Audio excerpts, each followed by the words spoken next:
आगे सोपिता बैट की हालत एक कुत्ते से भी बदतर कर देती है और वो कहती है बहुत जल्द तुम्हें छुटकारा मिल जाएगा, लेकिन तुम्हें मरने से पहले मेरे काम आना होगा क्योंकि तुमने मेरे साथ बहुत बुरा किया है और तुम्हारी वजह से आज मैं ऐसी बन गई हूँ, तो तुम्हें अपने किए का तो कर्ज चुकाना ही पड़ेगा। और सोपिता तवान को बैट के साथ मारने की पूरी प्लानिंग कर लेती है। दूसरी तरफ लैंग को होश आ जाता है और लैंग डॉक्टर को सोपिता के बारे में पूरी बात बता देता है। तो डॉक्टर टॉम को कॉल करके लैंग की पूरी बात बता देता है। तो टॉम जैसे ही सोपिता के बारे में ये सब सुनता है वो तो पूरी तरह शॉक्ड हो जाता है। आगे टॉम सोपिता पर नजर रखता है बिना उसे पता चले। तो सोपिता को ये सब थोड़ा अजीब लगता है पर वो इस बात पर ज्यादा ध्यान नहीं देती। आगे सोपिता फिर से तवान को इमोशनली ब्लैकमेल करती और कहती है तुम मेरे साथ चलोगी ना बैट से मिलने के लिए। तो तवान कहती तुम टेंशन मत लो, मैंने तुमसे वादा किया है ना कि मैं तुम्हारा साथ दूंगी, तो परेशान मत हो, मैं तुम्हारे साथ चलूंगी। आगे तवान घर से बाहर ही निकल रही होती है सोपिता से मिलने के लिए कि तभी नोई पेट दर्द का बहाना बनाने लगती है क्योंकि उसके भाई ने उसे कहा होता है कि किसी भी कीमत पर वो तवान को घर से बाहर ना निकलने दे। तो नोई पेट दर्द का बहाना बनाने लगती है और वो तवान को अपने पास रोक लेती है। तो तवान पूरी तरह मुश्किल में आ जाती है क्योंकि वो नोई को इस तरह अकेला छोड़कर भी नहीं जा सकती और वो सोपिता को भी अकेला नहीं छोड़ सकती। तो वो सीधा टॉम को कॉल करती और उसे बताती है कि नोई की तबीयत खराब हो गई है, डॉक्टर को कॉल करके घर भेज दे। तो टॉम कहता है ठीक है मैं डॉक्टर को कॉल करके भेज रहा हूँ, लेकिन तब तक तुम मेरी बहन के साथ रहना और घर से कहीं भी बाहर मत जाना। तो तवान कहती है मुझे घर से बाहर जाना है क्योंकि मेरे कुछ दोस्त मुझसे मिलने के लिए आए हैं और मैं उनसे मिलने के लिए जा रही हूँ, इसलिए मुझे जाना होगा। तो टॉम कहता है क्या मेरी बहन से जरूरी तुम्हारे दोस्त हैं, तुम्हें किसी से नहीं मिलना है, चुपचाप घर में रहो समझी, और जब तक डॉक्टर नहीं आता तब तक तुम मेरी बहन के ही पास रहना। और टॉम ये कहकर कॉल कट कर देता है। आगे टॉम सोपिता को अपने साथ डिनर पर जाने को कहता है। तो सोपिता कहती है आज मैं बिजी हूँ, हम कभी और चल लेंगे। तो टॉम कहता है मेरा बहुत ही मन कर रहा है, चलो ना साथ में डिनर करते हैं, हम दोनों ने कितने दिनों से साथ में डिनर नहीं किया है। तो सोपिता कहती है मेरा भी तो मन है, लेकिन अभी मुझे बहुत ही अर्जेंट काम है और मैं उस काम को नहीं छोड़ सकती। तो टॉम उसे प्रेशराइज कर ही रहा होता है कि तभी उधर से यादा चुड़ैल आ जाती है और कहती है मैं तुम्हारे साथ डिनर पर चलूंगी, हम दोनों ने कभी साथ में डिनर भी नहीं किया, चलो साथ में डिनर करते हैं। और सोपिता उन दोनों को एक साथ छोड़कर वहाँ से चली जाती है और टॉम को मजबूरन यादा के साथ डिनर पर जाना पड़ता है। इधर तवान को भी पता चल जाता है कि नोई की तबीयत ठीक है और वो नाटक कर रही थी। तो तवान नोई को उसी के हाल पर छोड़कर वहाँ से चली जाती है सोपिता से मिलने के लिए। दूसरी तरफ टॉम यादा के साथ डिनर पर जाता है। तो यहाँ पर यादा टॉम को तवान और लैंग के रिश्ते के खिलाफ भड़काने की कोशिश करती है और उसके दिमाग में ये भरने की कोशिश करती है कि उन दोनों के बीच बहुत ही गहरा रिश्ता है। तो टॉम जैसे ये सब सुनता है उसे तो बहुत ही गुस्सा आता है कि वो तवान के बारे में इतना बड़ा झूठ कैसे बोल सकती है। तो टॉम कहता है अपनी बकवास बंद करो, तवान ऐसी नहीं है, और टॉम ये कहकर वहाँ से चला जाता है। दूसरी तरफ तवान सोपिता से मिलती है। तो सोपिता कहती है मुझे बहुत बुरा लग रहा है तुम्हें ऐसी हालत में अपने साथ लेकर जाना। तो तवान कहती है तुम ऐसी बातें कैसे कर सकती हो, तुम इतनी बड़ी मुश्किल में हो और मैं तुम्हारी हेल्प ना करूँ, और तुम मेरे और मेरे होने वाले बच्चे की टेंशन मत लो, मैं इन दोनों का बहुत ही अच्छे से ख्याल रखूंगी और अपने बच्चे को कुछ भी होने नहीं दूंगी, आज हम लोग उस बेड से बात करके ही रहेंगे। इधर जियो घर में सबको आकर बताती है कि तवान घर में नहीं है। तो नोई जैसे ये बात सुनती है वो तो पूरी तरह शॉक्ड हो जाती है। इधर सोपिता तवान को लेकर अपने अड्डे पर पहुंच जाती है। तो सोपिता यहाँ पर नौटंकी करने लगती है कि मैं अंदर नहीं जाऊंगी, मुझे बेड को देखकर डर लगता है, प्लीज तुम ही बात करके आओ ना। तो तवान कहती है तुम टेंशन मत लो, मैं उससे बात करके आती हूँ, और तवान घर के अंदर चली जाती है। इधर सोपिता इसी मौके का फायदा उठाकर पूरे घर में आग लगा देती है और वो ये सारा कारनामा करके वहाँ से चली जाती है। एक पल के लिए तो उसे तवान के लिए बुरा भी लगता है, लेकिन उसकी नफरत उसकी अच्छाई पर हावी पड़ जाती है और वो ये कारनामा करके वहाँ से भाग जाती है। दूसरी तरफ तवान जब बैट से बात करने की कोशिश करती है कि तभी उसे पता चलता है कि यहाँ पर बैट नहीं बल्कि टॉम है। तो टॉम कहता है तुम यहाँ पर क्या कर रही हो, मैंने तुम्हें घर पर रहने को कहा था ना। तो तवान कहती है मैं यहाँ पर बैट से मिलने आई थी। कि तभी उन लोगों को पता चलता है कि पूरे घर में आग लग गई है। तो दोनों एक दूसरे को बचाने की कोशिश करते हैं और उस आग से बाहर भी निकलने की कोशिश करते हैं, पर उस घर में इतनी ज्यादा आग लग जाती है जिस वजह से वो दोनों आग के अंदर ही फंस जाते हैं। इधर डॉक्टर को भी टॉम के लोकेशन का पता चल जाता है और वो सही टाइम पर उस जगह पर पहुंच जाता है और वहां जाकर टॉम और तवान की जान बचा लेता है। तो टॉम की मॉम कहती है आखिरकार ये सब क्या चल रहा है, कौन तुम दोनों को मारने की कोशिश कर रहा है। तो टॉम कहता है मॉम मैं ये बात आपको बाद में बताऊंगा। इधर सोपिता ये सारा कारनामा करके बिल्कुल भी खुश नहीं हो रही होती है और वो पागलों की तरह रो रही होती है। वो तवान के साथ ये सब करना नहीं चाहती, लेकिन अगर तवान उसके रास्ते से नहीं हटेगी तो वो टॉम को कैसे पाएगी। इधर यादा अपनी माँ को बताती है कि टॉम को पूरी सच्चाई के बारे में पता चल गया है, शायद लैंग ने उसे सब कुछ बता दिया है, अब मैं क्या करूंगी मॉम, मैं अब टॉम को कैसे पाऊंगी, ये सब उस कमीने लैंग की वजह से हुआ है, मैं उस कमीने लैंग को नहीं छोड़ूंगी। अगले दिन सोपिता को गांव वालों से पता चल जाता है कि टॉम ने तवान को आग से बचा लिया है और वो दोनों अभी सेफ हैं। तो सोपिता ये बात सुनकर तो पूरी तरह शॉक्ड हो जाती है और उसका प्लान धरा का धरा ही रह जाता है। तो सोपिता टॉम की फोटो देखती है और कहती है, तुम उस लड़की से इतना प्यार करते हो कि उसके लिए अपनी जान भी खतरे में डाल दी, पर मेरे पास ऐसा कोई भी नहीं है जो मेरी जान बचाने के लिए अपनी जान खतरे में डाल दे। और सोपिता यही सब बात सोच सोच कर डिप्रेशन में चली जाती है और अपने आप को मारने की भी कोशिश करती है। आगे डॉक्टर टॉम से पूछता है कि तवान उस घर में क्या कर रही थी, हमारा प्लान तो ये नहीं था, फिर ये वहाँ पर कैसे पहुंची, कहीं सोपिता तो इसे वहाँ पर लेकर नहीं चली गई थी। तो टॉम कहता है, मुझे भी नहीं पता, तवान को होश आएगा तभी मुझे पता चलेगा कि ये वहाँ पर क्या करने गई थी। आगे तवान को होश आता है तो वो टॉम को कहती है, तुम ठीक हो ना? तो टॉम कहता है, हाँ मैं ठीक हूँ, तुम ठीक हो ना? वैसे तुम वहाँ पर क्या करने गई थी, सोपिता ने तुम्हें क्या कहकर वहाँ पर बुलाया था? तो तवान कहती है, इसमें सोपिता की कोई गलती नहीं है, इसमें उस कमीने बैट की गलती है, उसने सोपिता को जबरदस्ती अपने पास बुलाया था और उसी ने हमें मारने की कोशिश की है। तो टॉम कहता है, बैट ऐसा कुछ कर ही नहीं सकता, सोपिता ने तुम्हें मारने की कोशिश की है। तो तवान कहती, ऐसा हो ही नहीं सकता, सोपिता ऐसी कोई हरकत नहीं कर सकती, ये सब बैट का किया धरा है। कि तभी टॉम तवान को बैट के पास लेकर जाता है और कहता है, जब बैट की ऐसी हालत है तो वो ऐसी हालत में तुम्हें मारने की कोशिश कैसे कर सकता है, ये सब सोपिता का ही प्लान था, वो तुम्हें मारने की कोशिश कर रही थी। अब बताओ सोपिता ने तुम्हें ऐसा क्या कहा जो तुम सोपिता की हेल्प करने के लिए वहाँ पर मरने के लिए चली गई? तो तवान कहती, इसमें सोपिता की कोई गलती नहीं, इसमें इस कमीने बैट की गलती है, उसने सोपिता के साथ इतना कुछ बुरा किया है जिस वजह से वो इस हद तक गिर गई। और तवान बैट को ही मारने की कोशिश करती है पर टॉम उसे रोक लेता है और कहता है, शांत हो जाओ, आखिरकार क्या बात, इसने सोपिता के साथ क्या किया, मुझे बताओ। तो तवान टॉम को सोपिता के रेप के बारे में नहीं बताती क्योंकि उसने सोपिता से प्रॉमिस किया था कि वो ये बात किसी को भी नहीं बताएगी। तो टॉम उससे पूछता रह जाता है पर तवान कुछ भी नहीं कहती और कहती है, सोपिता कहाँ है, हमें उससे मिलना चाहिए, पता नहीं वो कैसी हालत में होगी। और वो दोनों सोपिता से मिलने के लिए चले जाते हैं। तो सोपिता जैसे उन दोनों को देखती है वो उस पर बंदूक तान देती है और कहती है, तुम लोग यहाँ पर क्या करने आए हो, मेरी मौत का तमाशा देखने आए हो? तवान, तुमने टॉम को पूरी बात बता दी ना, तुम ऐसा कैसे कर सकती हो? तो तवान कहती है, मैंने तुमसे वादा किया था ना कि मैं ये बात किसी को भी नहीं बताऊंगी, मैंने ये बात किसी को भी नहीं बताई, मेरी बात का यकीन करो। तो सोपिता ये बात जानकर पूरी तरह शॉक्ड हो जाती है और वो कहती है, जिस लड़की ने तुम्हें मारने की कोशिश की, तुम उसी लड़की के वादे को निभाने के लिए इस हद तक गुजर गई, तुम्हारी हिम्मत की तो दाद देनी पड़ेगी, लेकिन अब इस वादे को छुपाने का क्या फायदा? उस कमीने बैट ने मेरे साथ जो भी किया मैंने उसकी उसे सजा दे दी है, अब तुम्हारी बारी, तुम्हारी वजह से आज मैं ऐसी बन गई हूँ। अगर तुमने मुझे घर से नहीं निकाला होता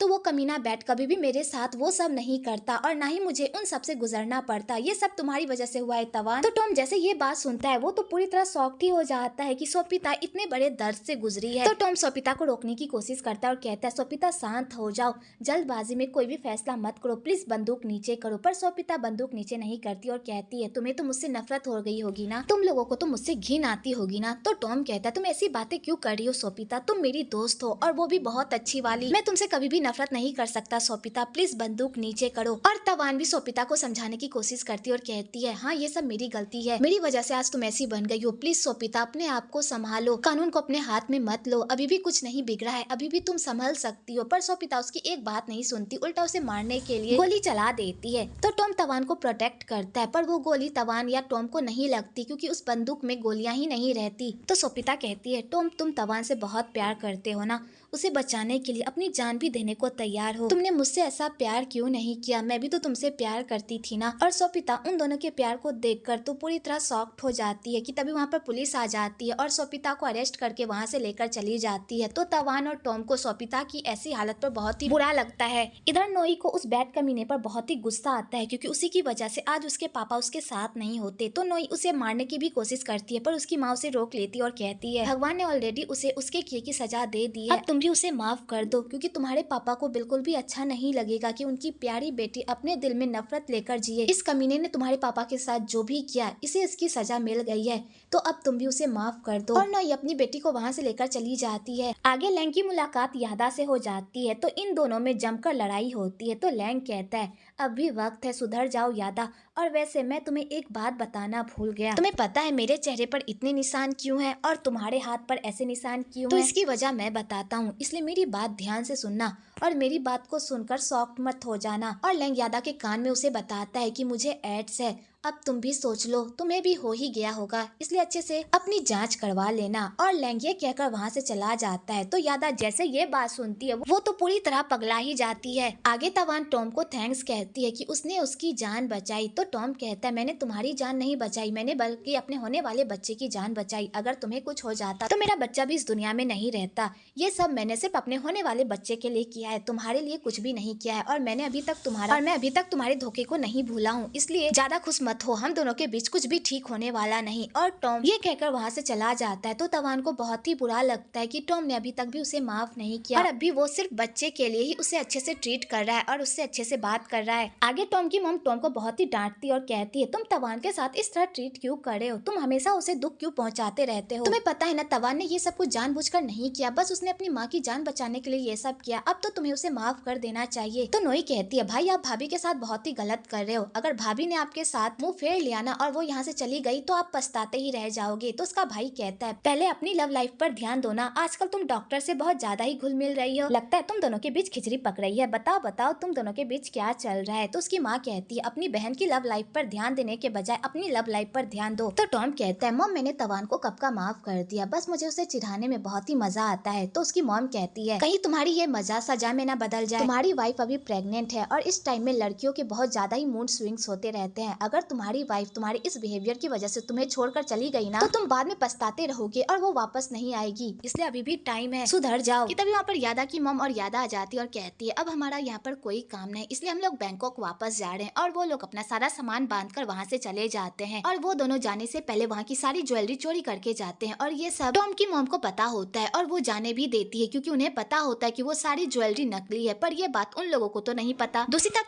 तवान को लेने के लिए पुकेत वापस आ जाता है क्योंकि उसे लगता है कि तवान टॉम के साथ बिल्कुल भी खुश नहीं है और टॉम उसे अच्छे से ट्रीट भी नहीं कर रहा। तो जी उसे समझाने की कोशिश करती है कि तवान को वो उसी के हाल पर छोड़ दे, धीरे धीरे उसकी लाइफ में सब कुछ ठीक हो जाएगा। पर ते के सर से तवान के प्यार का भूत उतरता ही नहीं और वो तवान को लेने के लिए चला जाता है क्योंकि उसे लगता है कि तवान उसके साथ ही खुश रहेगी, टॉम के साथ नहीं। आगे टॉम सोपिता से मिलने के लिए आता है और सोपिता को कहता है सोपिता तुम टेंशन मत लो, तुम अकेली नहीं हो, मैं तुम्हारे साथ हूँ और मुझे पता है कि तुम इतनी भी बुरी नहीं हो, लेकिन तुम्हारे साथ जो भी हुआ उसके लिए मुझे बहुत ही बुरा लग रहा है। तो सोपिता कहती है तुम मुझसे नफरत करते होगे ना, तुम्हें तो मुझे देखकर घिन आती होगी ना। तो टॉम कहता है मुझे कभी भी तुम्हें देखकर घिन नहीं आती, तुम मेरी अच्छी दोस्त हो, तुमने हमेशा मेरा साथ दिया है। तो सोपिता कहती है अगर तवान तुम्हारी लाइफ में नहीं आती तो क्या तुम मुझसे प्यार करते। तो टॉम कहता है अगर तवान मेरी लाइफ में नहीं आती और मुझे किसी से प्यार नहीं होता तो मैं पक्का तुम्हें एक चांस देता। तो सोपिता ये बात सुनकर बहुत ही इमोशनल हो जाती है और टॉम तवान को संभालता है। इधर तवान ये सारी बातें सुन लेती है और उसे सोपिता के लिए बहुत ही बुरा लगता है। आगे तवान रोते रोते घर जा रही होती है कि तभी उधर से ते आता है और तवान को इस तरह रोते हुए देखकर उसे बहुत ही बुरा लगता है। आगे ते तवान को कहता है तुम यहाँ पर खुश नहीं हो, प्लीज मेरे साथ चलो, मैं तुम्हारा ख्याल रखूंगा और तुम्हारे बच्चे को अपने बच्चे की तरह प्यार करूंगा, प्लीज मेरे साथ चलो तवान, तुम्हें पता है ना कि मैं तुमसे कितना प्यार करता हूँ तवान, क्या तुम मुझे एक मौका नहीं दे सकती। तो तवान कहती है तुम्हें पता है कि मैं ये नहीं कर सकती और ना ही मैं तुमसे प्यार करती हूँ, मैंने सिर्फ तुम्हें अपना एक दोस्त ही समझा है और मैं इस तरह टॉम को छोड़कर नहीं जा सकती। तो ते कहता है तुम उस टॉम के लिए यहाँ पर रुक रही हो जो तुम्हारे बच्चे को छीनने की प्लानिंग कर रहा है, जैसे ही तुम ये बच्चा जन्म दोगी वैसे ही टॉम तुमसे ये बच्चा छीन लेगा और तुमसे सारे रिश्ते नाते तोड़ देगा, क्या तुम उसके लिए यहाँ पर रुकना चाहती हो। चलो तवान मेरे साथ भाग चलो, अगर तुम अपने बच्चे को अपने पास रखना चाहती हो तो प्लीज मेरे साथ चलो। तो तवान के बात सुनकर पूरी तरह शॉक्ड हो जाती है और उसका मन कर जाता है भागने के लिए, लेकिन बाद में वो अपने आप को रोक लेती है क्योंकि वो दोबारा टॉम को धोखा नहीं देना चाहती, इसलिए वो ते को बिना बताए वहां से चली जाती है। तो ते पागलों की तरह तवान को ढूंढने लगता है कि वो बिना बताए कहाँ चली गई और वो बार बार उसे कॉल भी करता है पर तवान उसका कॉल नहीं उठाती। तो ते पूरी तरह परेशान हो जाता है। आगे टॉम घर आता है तो उसे पता चलता है कि तवान कहीं चली गई है और किसी को भी नहीं पता कि वो कहाँ गई है। कि तभी उधर से ते आता है और तवान के बारे में पूछने लगता है कि तभी वहाँ पर टॉम भी आ जाता है और वो कहता है तुम तवान के बारे में क्यों पूछ रहे, क्या तुम दोनों साथ में भाग रहे थे। और इसी बात को लेकर दोनों में लड़ाई हो जाती है। तो ते कहता है पहले तो तवान मेरे साथ जाने के लिए तैयार हो गई थी, लेकिन बाद में वो तुम्हारे बारे में सोचकर मेरे साथ नहीं गई, बताओ तवान कहाँ पर है। और यहाँ पर दोनों तवान को लेकर लड़ने लगे क्योंकि दोनों में से किसी को भी नहीं पता होता है कि तवान कहाँ पर गई। तो टॉम की मॉम कहती है मैंने तुम्हें पहले ही कहा था कि उसे ज्यादा मत सता, देखो वो तुम्हें छोड़कर भाग गई ना। आगे वो दोनों मिलकर तवान को ढूंढने के लिए जाते हैं और इधर सारी फैमिली तवान को लेकर टेंशन में रहती है कि आखिरकार तवान कहाँ पर गई। कि तभी उधर से तवान आती है तो वो लोग तवान को देखकर पूरी तरह शॉक्ड हो जाते हैं और उससे पूछते हैं कि तुम कहाँ गई थी। तो तवान कहती है मैं तो कुछ सामान खरीदने के लिए मार्केट गई थी, लेकिन क्या बात है। तो वो लोग तवान को पूरी बात बताते हैं। तो टॉम की मॉम कहती है हमें उन लोगों को कॉल करके बता देना चाहिए कि तवान हमें मिल चुकी है। तो जियो कहती है नहीं मॉम, यही तो हमारे पास एक अच्छा मौका है टॉम को सबक सिखाने का। उसने तवान को बहुत ही परेशान किया है ना, अब हम उसे परेशान करेंगे और उसे रियलाइज करवाएंगे कि वो तवान से कितना प्यार करता है और वो उससे दूर नहीं रह सकता। अब आएगा ना ऊट पहाड़ के नीचे। दूसरी तरफ यादा अपनी हरकतों से बाज नहीं आती और वो ऐसी हालत में भी पार्टी करने के लिए जाती है। तो उसके पापा उसे कहते हैं कि तुम्हारी तबीयत ठीक नहीं है, तुम्हें हॉस्पिटल में जाकर अपना इलाज करवाना चाहिए, पर वो अपने पापा की भी नहीं सुनती। दूसरी तरफ नोई इस तरह रोने का नाटक करती है कि जैसे अब तवान इस दुनिया में ही नहीं है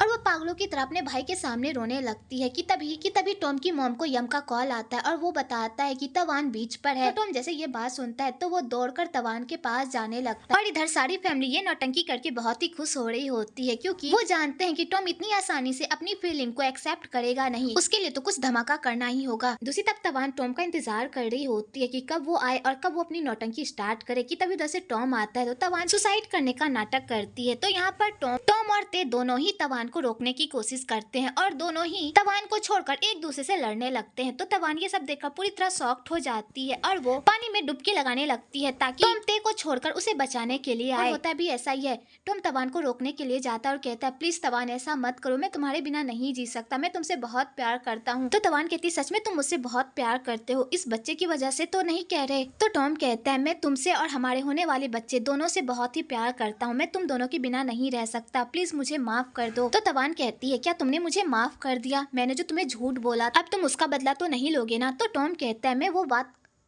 अब तुम उसका बदला तो नहीं लोगे ना? तो टॉम कहता है मैं वो बात कब का भूल चुका हूँ, मैंने तो कब से तुम्हें माफ कर दिया है, मैं तो बस इसलिए तुम्हें चिढ़ा रहा था ताकि मैं तुमसे बदला ले सकूं, लेकिन आज के बाद मैं ऐसा कुछ भी नहीं करूंगा, प्लीज तवान मुझे छोड़कर मत जाओ। तो तवान भी टॉम को माफ कर देती है और यहाँ पर दोनों की लव स्टोरी फाइनली कंप्लीट हो जाती है। इधर ते उन दोनों को एक साथ खुश देखकर बहुत ही खुश होता है और बेचारा का एक तरफा प्यार एक तरफा ही रह जाता है। दूसरी तरफ डॉक्टर और नोई अपने भाई भाभी को एक साथ देखकर बहुत ही खुश होते हैं और ये दोनों भी एक दूसरे के साथ नैन मटक्का करने लगते। तब यादा की मॉम को पुलिस पकड़ लेती है, वो भी ज्वेलरी चोरी करने के इल्जाम में, और इस बात की गवाही उसकी बेटी देती है क्योंकि वो नशे में रहती है और नशे में अपनी माँ की सारी पोल पट्टी पुलिस के सामने खोल देती है, जिस वजह से यादा की माँ को जेल हो जाती है और यादा कहीं गायब हो जाती है। दूसरी तरफ टॉम और तवान भी अपनी लाइफ में धीरे धीरे आगे बढ़ने लगते हैं और टॉम तवान का बहुत ही अच्छे से ख्याल रखता है, लेकिन जब भी वो ते का नाम सुनता है उसे गुस्सा आ जाता है। तो तवान उसे बताती है कि मेरे और ते के बीच ऐसा वैसा कुछ भी नहीं है, ते मेरा बहुत ही अच्छा दोस्त है, इसके अलावा हम दोनों के बीच कुछ भी नहीं है, मैंने सिर्फ तुमसे प्यार किया है और पूरी जिंदगी मैं सिर्फ तुमसे ही प्यार करती रहूंगी, इसलिए निश्चिंत हो जाओ। इधर ते अपने टूटे हुए दिल की वजह से बहुत ही सैड रहता है, तो जियो उसे चेयर अप करने की कोशिश करती है। तो ते कहता है तुम मेरी फीलिंग्स नहीं समझ पाओगी। तो जियो कहती है मैं ही तुम्हारी फीलिंग को समझ सकती हूँ, क्योंकि मैंने भी एक तरफा प्यार किया है और एक तरफा प्यार कभी भी पूरा नहीं होता, इसलिए मूव ऑन कर जाओ और अगर फ्यूचर में किसी को भी डेट करो तो सबसे पहले मुझे याद करना, क्योंकि मैं तुम्हें डेट करने के लिए मरी जा रही हूँ। और जियो उसे चेयर अप करके वहाँ से चली जाती है। तो ते ये सब देखकर बहुत ही खुश होता है। आगे टॉम की फैमिली डॉक्टर से उसके और नोई के रिश्ते के बारे में बात करती है कि वो नोई के बारे में क्या सोचता है। तो डॉक्टर कहता है नोई मेरे बारे में जैसा सोचती है मैं उसके बारे में वैसा नहीं सोचता। तो नोई भी ये सारी बातें सुन रही होती है और वो ये सब सुनकर पूरी तरह शॉक्ड हो जाती है और अपने रूम में जाकर खूब रोती है और कहती है मैं अपाहिज हूँ, इसी वजह से डॉक्टर मुझे नहीं अपनाना चाहता ना, क्योंकि उन्हें लगता है कि मैं उनके काबिल ही नहीं हूँ। और नोई ये सब कहकर खूब रोने लगती है कि तभी उधर से डॉक्टर आता है और नोई को कहता है तुम्हें ऐसा क्यों लगता है कि मैं तुम्हें पसंद नहीं करता? तो नोई कहती है हाँ मैं जान मेरी कमी की वजह से आप मुझे पसंद नहीं करते। तो डॉक्टर कहता है किसने कहा कि तुम्हें कोई कमी है, तुम्हें कोई भी कमी नहीं है, तुम अच्छे से चल सकती। तो नोई कहती है अगर ऐसी बात नहीं है तो फिर आपने नीचे मुझे रिजेक्ट क्यों किया? तो डॉक्टर कहता है नीचे जब तुम बातें सुन रही थी तो तुम्हें पूरी बातें सुननी चाहिए थी, मैंने ये कहा कि भले ही अभी तुम मुझे पसंद करती हो, क्या पता बाद में तुम मुझे पसंद ना करो, मैं ये नहीं चाहता कि तुम मुझे डॉक्टर पेशेंट के रिश्ते की वजह से पसंद करो और पूरी जिंदगी हम दोनों के बीच डॉक्टर और पेशेंट का ही रिश्ता बना रहे। अब तुम पूरी ठीक हो चुकी हो, तुम्हारे पास पूरी लाइफ है, अगर तुम्हें मेरे अलावा कोई और लड़का पसंद आ गया तो मैं क्या करूंगा? इसलिए मैं तुम्हें मौका देना चाहता हूँ कि तुम इस रिश्ते में सच में रहना चाहती हो या नहीं। इसलिए हम दोनों एक दूसरे को डेट करके देखते हैं, अगर आगे तक हमारी बात चली तो फिर हम लोग शादी कर लेंगे। तो नोई ये बात सुनकर बहुत ही खुश हो जाती है। आगे तवान अपने पति के साथ बैठकर सीरियल देख रही होती है, जहाँ पर एक औरत अपने बच्चे को जन्म दे रही होती है और अपने पति को बुला रही होती है, पर उसका पति उसके पास नहीं होता। तो तवान ये सब देखकर तो पूरी तरह शॉक्ड हो जाती है और टॉम को कहती है तुम मुझसे प्रॉमिस प्रॉमिस करो, जब मैं बच्चे को जन्म दे रही होंगी तुम मेरे पास ही रहोगे, मुझे छोड़कर नहीं जाओगे। और तवान ये कहकर रोने लगती है। तो टॉम कहता है मेरी जान तुम टेंशन मत लो, जब तुम हमारे बच्चे को जन्म दे रही होगी मैं तुम्हारे पास ही रहूंगा। आगे तवान के मूड स्विंग्स कुछ ज्यादा ही होने लगते हैं और उसके दिमाग में अजीब अजीब तरह के थॉट्स आने लगते हैं कि अगर वो बच्चे को पुश नहीं कर पाई और उसका बच्चा पेट के अंदर ही रह गया तो वो क्या करेगी,